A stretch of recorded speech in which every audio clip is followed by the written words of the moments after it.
E acaba por a nota, o comitê de parqueirplaats do aeroporto está em sua fase final de construção.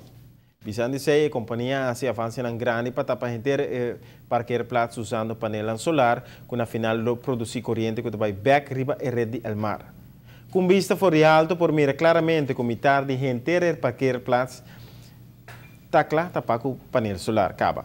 A companhia de construção está reglando algum detalhe, maneira iluminação e câmara de segurança, prometo por entregar e prometida.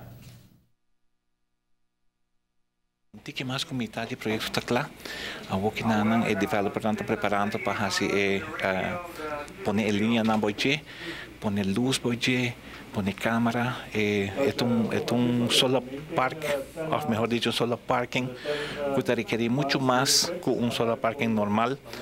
Por motivo de que botar no airport, vamos ter roupa iluminação e vamos ter roupa câmera, do que botar barra e DAC. Não está preparando para fazer preparei para auto para boje para não mover na de duas partes hopi logística e nós temos que agradecer airport mas já hopi para toda a paciência que não tem para sobrar ela criar hopi contratempo para airport e hopi dolor de cabeça nós estou honesto desse aí.